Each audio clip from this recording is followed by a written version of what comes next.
നാടിനെ നടുക്കിയ നെന്മാറ ഇരട്ടക്കൊലക്കേസിൽ പ്രതി ചെന്താമര കുറ്റക്കാരനെന്ന് പാലക്കാട് ജില്ലാ അഡീഷണൽ സെഷൻസ് കോടതി വിധിച്ചിരിക്കുകയാണ്. കൃത്യം നടന്ന് 1.5 വർഷത്തിന് ശേഷമാണ് വിധി.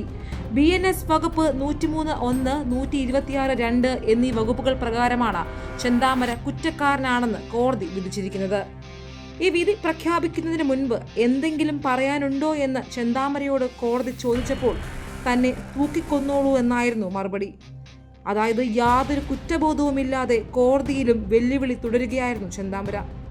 ഒരു ചെകിടത്തടിച്ചാൽ മറ്റേ ചെകിടും കാണിക്കാൻ താൻ ഗാന്ധിജി അല്ലെന്നും വേണ്ടി വന്നാൽ മറ്റുള്ളവരെയും കൊല്ലുമെന്നും ചെന്താമര കോടതിയിൽ പറഞ്ഞു. എഴുതാൻ പറ്റുന്നത് എഴുതിക്കോ എന്നും ചെന്താമര ജഡ്ജിയോട് പറഞ്ഞു.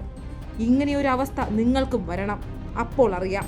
എനിക്ക് തടസ്സം നിന്നാൽ ഇങ്ങനെയായിരിക്കും പെരുമാറ്റമെന്നും ചെന്താമര കോടതിയിൽ പറഞ്ഞു.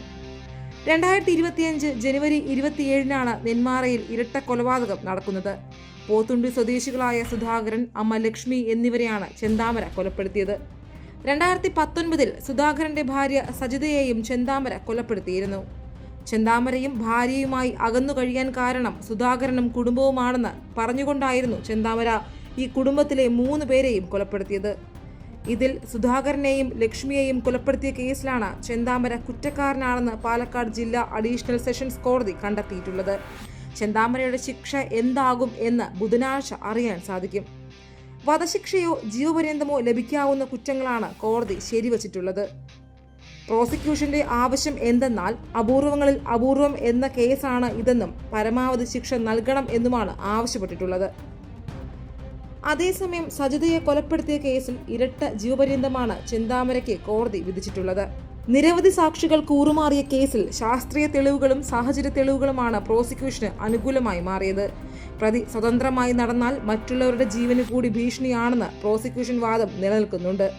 അതുകൊണ്ട് തന്നെ ഏറ്റവും ഒടുവിൽ ചെന്താമര കോടതിയെ ഭീഷണിപ്പെടുത്തുക കൂടി ചെയ്തതോടെ ജഡ്ജിക്ക് കാര്യങ്ങൾ ബോധ്യപ്പെട്ടിട്ടുണ്ട്.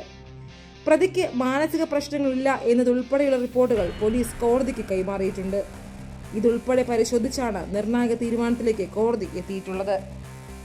പരമാവധി ശിക്ഷയായ വധശിക്ഷ തന്നെ ചെന്താമരയ്ക്ക് കൊടുക്കണം എന്നാണ് സുധാകരന്റെ മക്കളുടെ ആവശ്യം.